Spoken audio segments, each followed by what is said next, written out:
Hey, welcome to the ENT Institute live broadcast of Am I Going to Die? We're back. We're back again. Thanks for having us again. So I'm Dr. Jeff Gallup, CEO and Medical Director of the ENT Institute, and this is Melissa Moritz. She is the Chief Accountability Officer and Marketing Guru who manages our fabulous team here. So we're in our new studio still, okay? We said we don't have it ready. We're just going for it, though. And so you'll be able to appreciate the difference when we do have the studio completed. So we're excited to be here with you. We've got the right equipment, and we've got information for you so you can determine, am I going to die? So the topic today is... Am I going to die from sleep apnea? It's sleep apnea. So maybe you know what sleep apnea is. But all of us know about snoring, don't we? So only obese middle-aged men have sleep apnea, right?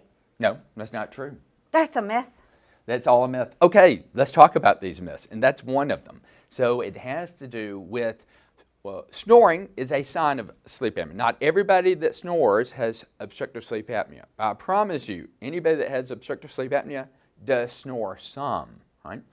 Apnea means you stop breathing, plain and simple, right? If you're snoring and you can hear a sound, you're still breathing. The concern is when you stop breathing. And if you're sleeping with somebody, you know when they stop breathing. And you can die from that. It causes a lot of health problems.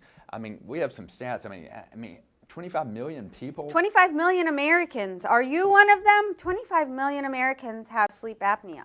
But what's staggering about that is 80% of them are undiagnosed and untreated. So what we're going to do is tell you about obstructive sleep apnea in more detail, tell you how you can be diagnosed, and tell you how you can be treated today. A lot of it is, there are a lot of myths. So that's the fun part. Let's talk about what are the myths, right?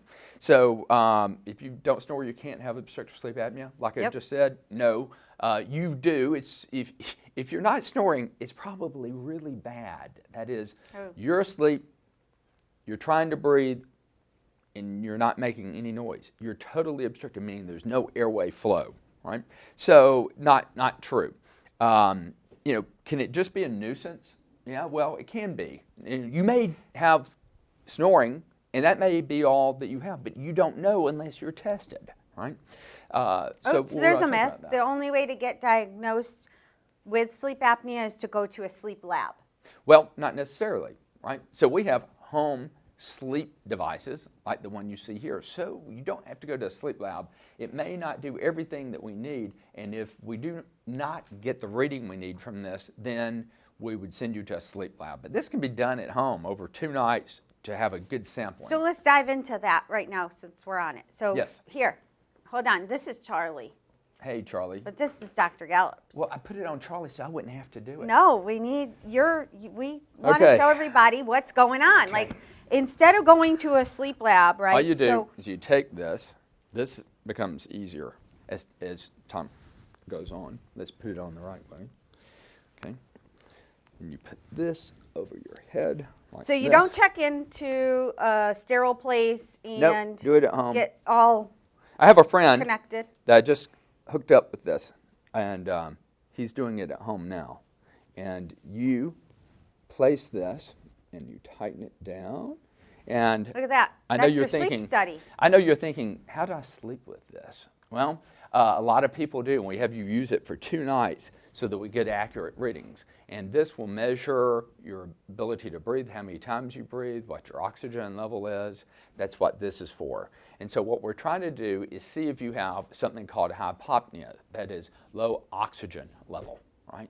And it can tell that as well as what position you're in. It will even wake you up. If this comes out, a voice will tell you, will wake you up and have you put this back in. Like an Alexa voice in here will speak to you. Right? So simple, easy to do, okay? And done at home. Well, even after this, you may still need to have an in-lab study. But for most people, this works really well. And then that's one way to diagnose it, and you can do it in your own home. We offer that at the ENT Institute. In-home sleep studies, fantastic, great way to do it. Okay? So let's go to some myths, because I brought some myths. So first, let's start with this one. Snore stop. So, there's another myth, or it may not be a myth, about divorce snoring causes divorce amongst couples. Well, it's not just a healthcare issue, it's a social issue too, because your partner can't sleep, or maybe the whole house. I mean, everybody out there knows somebody that snores. I mean, Everybody. You have that, It doesn't discriminate on age either. You're right. I tell you, and when you go on trips, like men go on fishing trips, right? People are picking out who's going to be their roommate or not at all, right? Because you know who snores, because it makes everybody miserable, except the person who snores. Over-the-counter remedies. I mean, that's the first thing you do is if you're watching this and you're like, I know somebody who snores, or I know somebody who potentially is a sleep apnea risk, right? So they go to they go to their convenience store and they buy these. And they buy devices. Okay, what do these devices do? What's the goal of these devices? It's to open your airway. So if you're congested in the nose, there's a good chance you're going to snore. When you have a cold, do you sleep well? Do you snore? Yeah. Oh, there's more. So there's this, and then there's a snore stop extinguisher, and there's a snore stop naso spray. Hey, and here's what I feel. If it works for you, go for it. This doesn't work. We've had somebody test it. Yeah.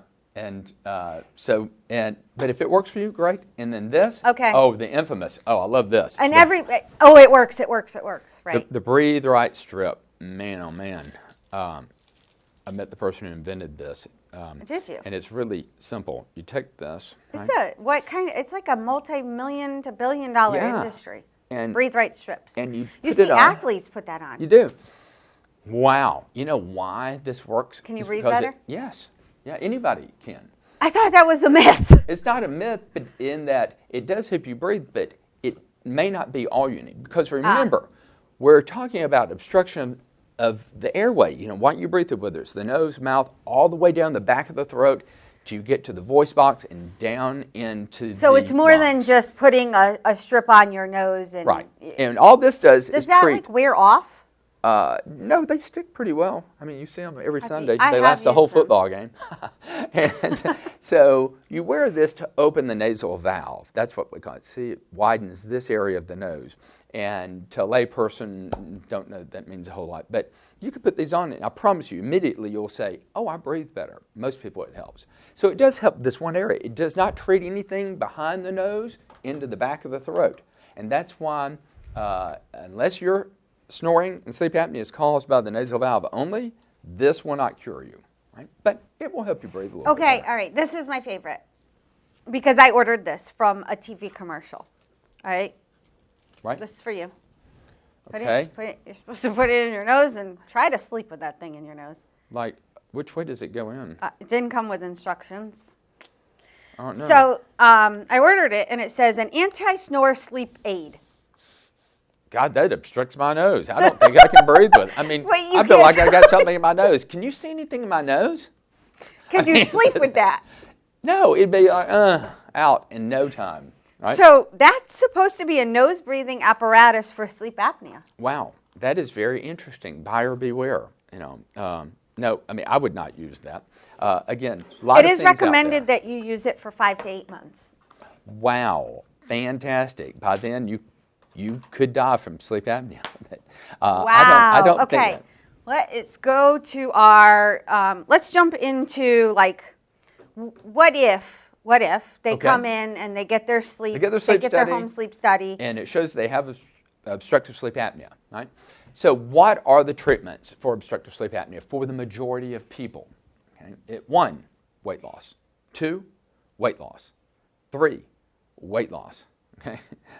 4 is CPAP, continuous positive airway pressure, a device, and around number 8, 9, or 10 is surgical intervention. Right? And we can talk about each of those. So weight loss is important. Well, but there are a lot of skinny people that have obstructive sleep apnea. Just going to ask that. I was going to say, okay, so somebody hears this and we give them advice and they decide, okay, they're going to self-diagnose, I have sleep apnea without the home sleep study. Don't do that. But let's say, insurance cover this? Yes. Perfect. So myth gone. You can come in, insurance will help you out. But let's say they self-diagnose and they're going to go on a huge weight loss, but they still have sleep apnea. Yes, because, listen, why does weight have so much to do with it? It's because there is, if you will, fat behind in the back of the throat, There is. between the spinal column and the muscles. There's fatty tissue there.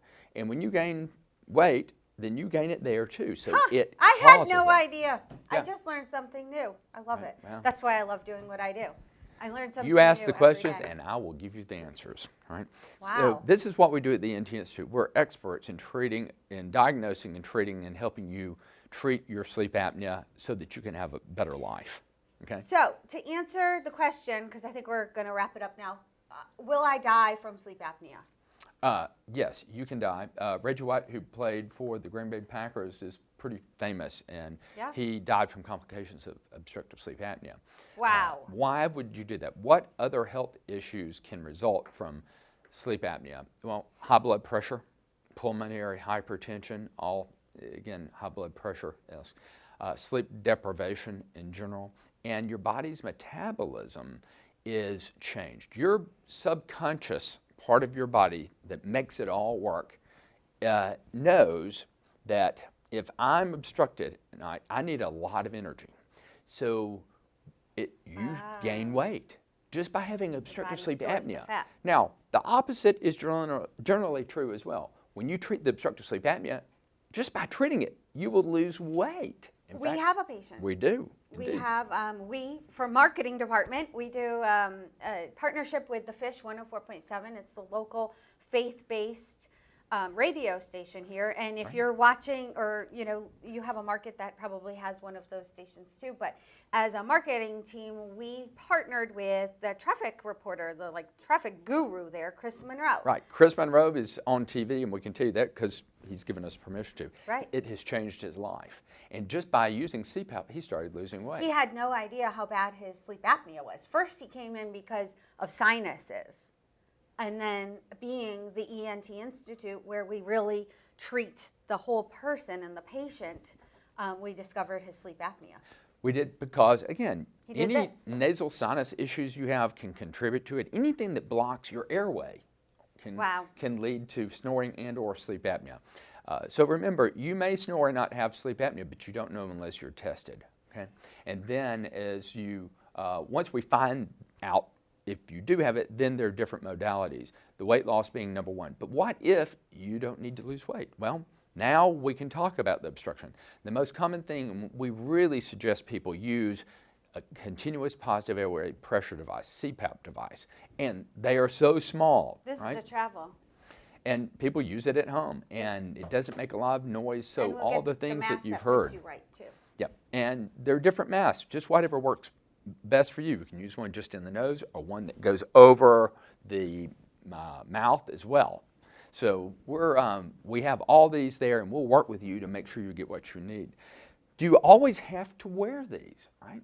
Well, it depends. If you have weight loss that's significant, then we can retest you to see if you have obstructive sleep apnea or just snoring. A lot of people may wear this, they get comfortable with it, even though they have less apnea, meaning they're still always breathing, but they snore and it keeps you from snoring. So people that use this device, they don't snore. But you while want they to be sleep. under the consultation of a physician. That's right. And you want to be under the consultation of a physician that can provide all the modalities. And that's why it's important for us to talk about So all if these you're modalities. local to Atlanta or Georgia, we're the place to come. Dr. Gallup's and the experts at the ENT Institute.